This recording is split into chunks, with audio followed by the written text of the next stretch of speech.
Hello! Welcome to another one of my videos. Worst memories of school. There were loads I could think of and I wrote them down. So I thought I'd just go through with you some of the things that were really annoying me at school and some of my stories. School buses. I went to 2 secondary schools. I went to one school through year 7 in a place called Staines. I then went to a school in Devon. So they were completely different, like completely different. My first school, I always walked to school. I knew my sister had got the bus a couple of times. My older sister got the bus a couple of times before I went there.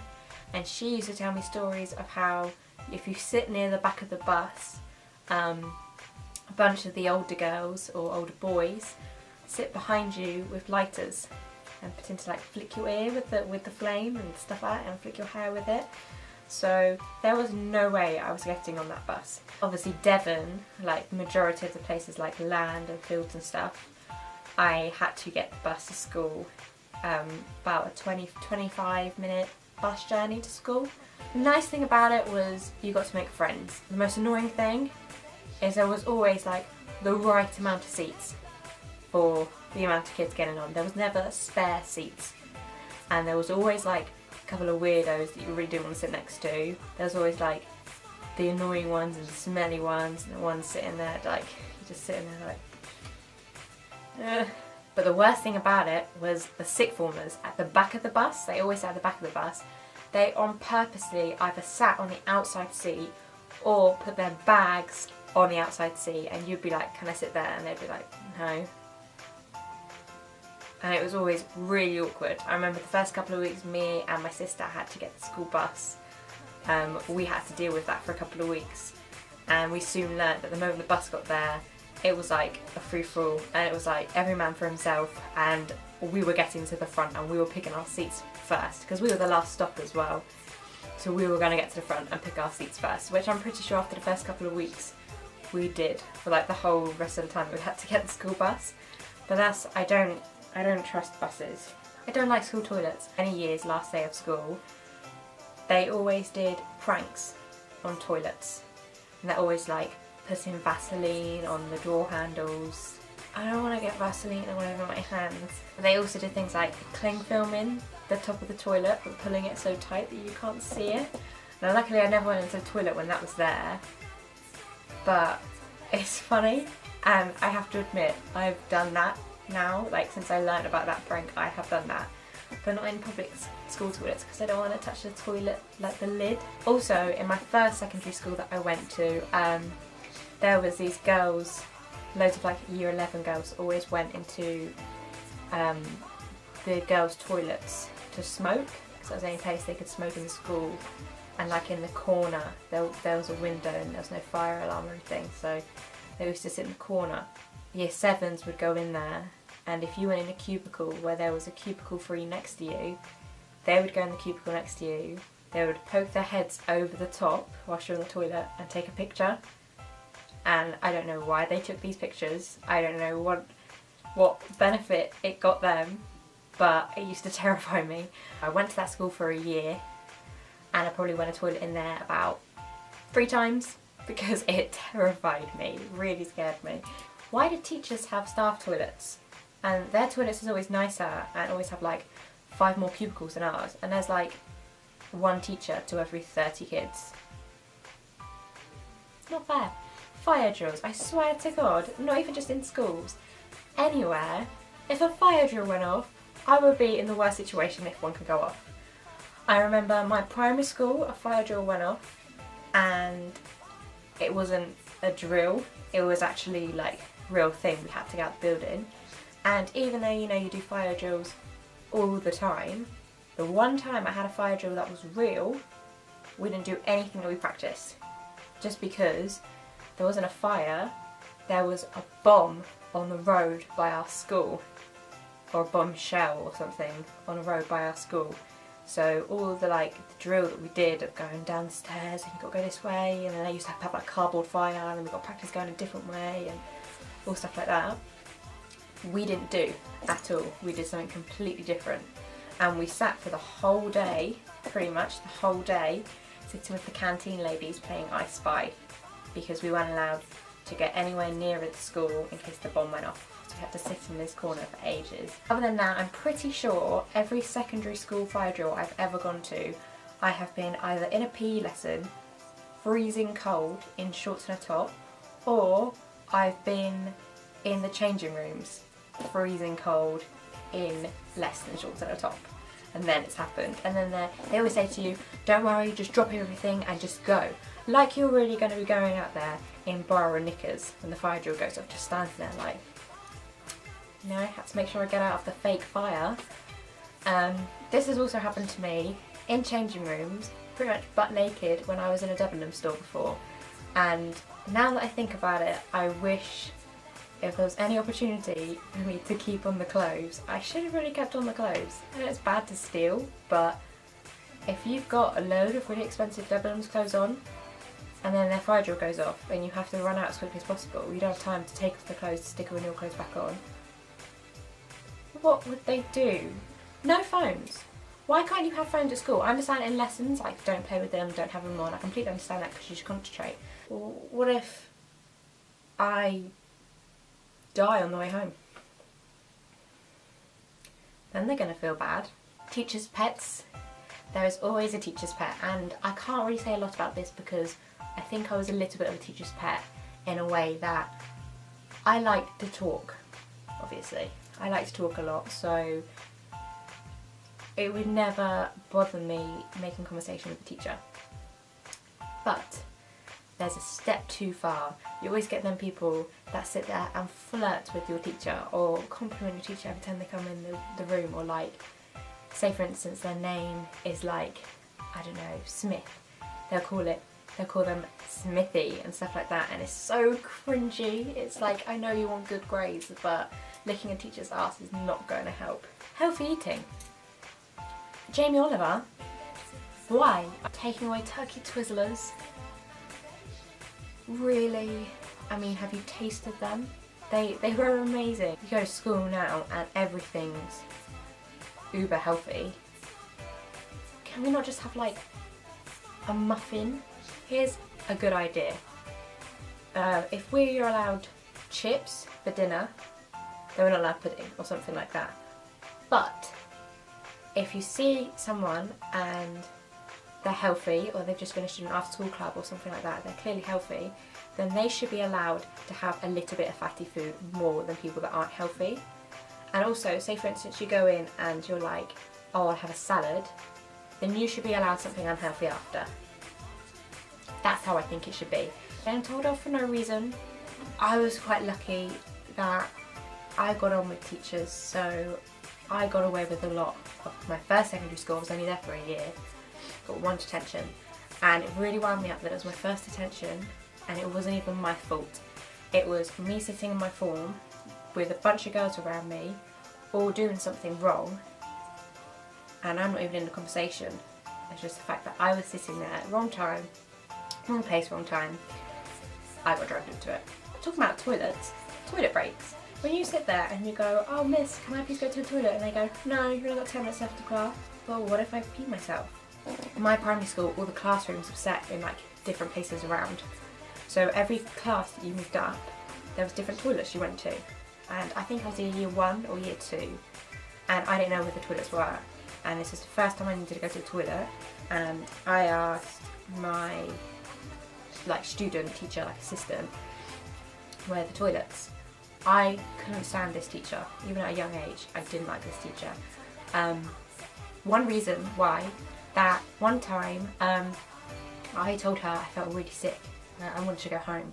She refused to ring my mum because she started chatting to me, and she said, how's your sister today? And I said, oh yeah, she's good, she's got her SATs today, it's her maths SATs today. And she was like, really? Are you nervous? And I was like, oh yeah, I'm nervous for her, I want her to do well. And she then refused to ring my mum because she thought that the only reason I felt sick is because I was nervous for my sister. It wasn't until I threw up she realised that I was actually sick. So I didn't like this teacher. So back to the other story, I was asking her where the toilet was. She was going, you know where the toilet is, stop acting, you know where the toilet is. No miss, genuinely, I don't know where the toilet, can you please tell me where the toilet is, I really need a wee. No, you know where the toilet is, you've been here long enough now, I know you know where the toilet is, just go to the toilet.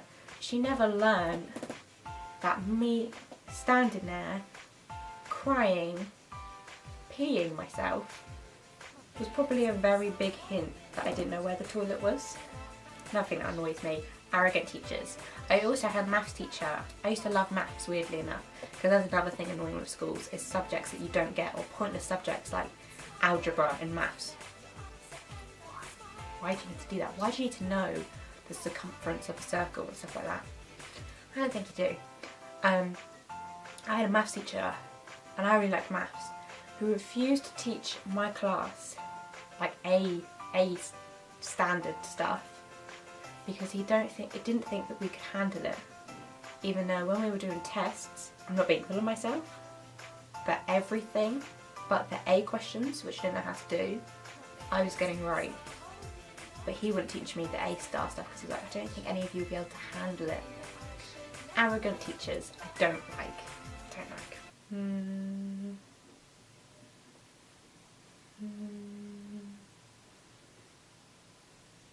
Uniform.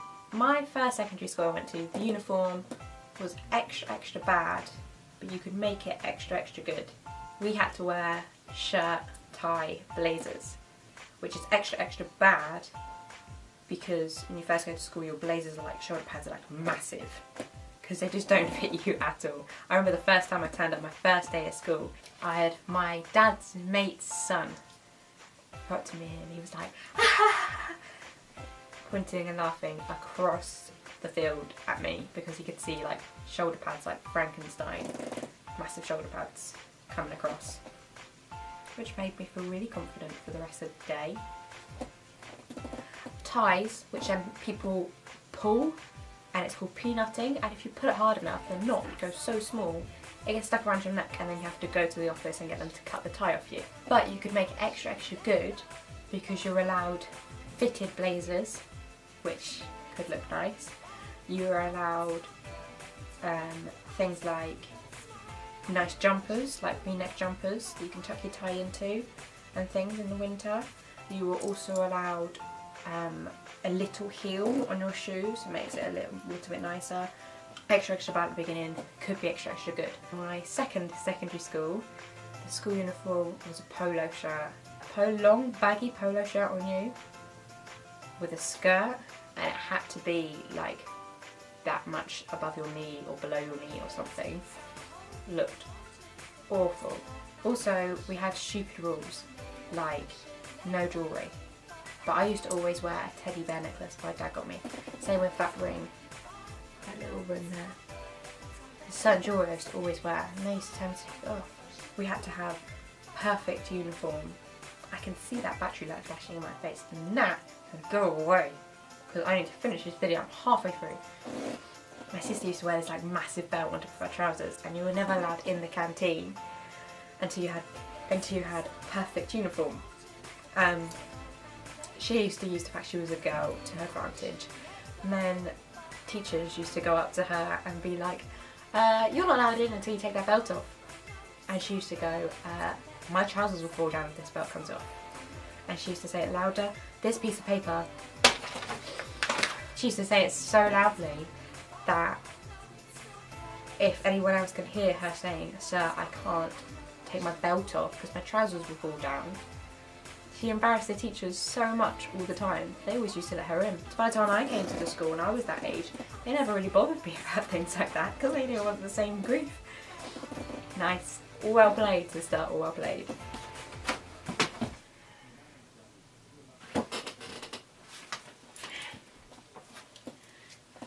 Nail varnish. Why does that matter? I understand you have to either have clear nails or maybe one colour or like nothing offensive, or give them like, you have to have natural-ish colours. I like wearing nail varnish. and I want to keep my nails healthy. When you've got nail varnish on and they catch you with it, they send you to a science block to use acetone to take off your nail varnish. That's like acid. And why were you never allowed to wear shorts? Why were you allowed to wear skirts but not shorts? I need to sneeze. I need to sneeze. There ever been a kid that's gone to school and had a nice pencil case and it's ever stayed nice and no one's ever graffitied on it? Most embarrassing thing is when they do the whole, oh, you can pick someone for this, or pick a group for this, and pick people for your team for this. And when you're last picked, or you don't get picked at all. I've had that before. I wasn't even just last picked. I wasn't picked at all. We all had to get in like groups or pairs. I had to be my own team. Because no one wanted to be with me. First secondary school that I went to, everyone had handbags, school bags. My second one that I went to, I turned up with a handbag and everyone had like backpacks. So I had a handbag for a bit and then I went to a backpack just because I kind of like the Roxy and the Quicksilver ones. Then the moment I stopped doing that, a bunch of girls decided to come into school with handbags, all black, and they were then called the Black Bag crew. Then they were like, oh, they were the first girls to ever come into school with handbags and they started the trend. It was me. When you're younger, you're like starting off, when it's like break time and lunchtime, and you kind of like have nowhere to go when you don't really have a friendship group, and you go over to like a group of people and they're like, what's she doing here? It's like really awkward. Also, whoever invented homework is a dick. I mean, I've just spent like 6 hours at school and you give me work to do at home? No, I am busy. It can wait. Or be copied. I think the worst thing about school was probably the fact that you spend so much time with like certain kids. You have so many fights and then there's so much drama and hello again. For some reason, my camera decided it doesn't want to record anymore and it's gonna die. So, all the gossip and stuff, yeah, that's not great. Some of these are boring, some of these are kind of pointless. I'm sure they can just give it to us in like a newsletter. Not allowed to chew gum or eat or drink in lessons unless it's water. I would have concentrated 10 times better if I was allowed to eat the whole time I learned. Holidays were always too short. Mondays always came too quick. I think the worst thing about school is almost everyone goes through a phase at school where you get someone that tries to bully you, basically, to push you and want to wind you up all the time and find it funny that they're making you unhappy, whether they mean to do it like that or not. That's probably the worst thing about school, and yes, I have done it. I've had that done to me plenty of times. I have dealt with it in different ways. I've tried going to teachers, I've tried ignoring it, I've tried like biting, I've tried get my sister or my mum or someone to deal with it. I've tried a lot of different things. The only way I really overcame it was to kind of just not let it bother me. Like, if people can say and do whatever they want, if they think it's gonna upset me, then they're wrong. So that's my video. Another great video of me chatting for hours and hours. Please like and subscribe if you've got any ideas or any questions. I'm going to do a Q&A video soon, so if you've got any questions you can always follow me on Facebook or Twitter or other social networking that I can't think of at the moment. But I'll put the links down below, so follow me and like and subscribe, and I'll see you soon. Bye! Bye! Toot toot toot!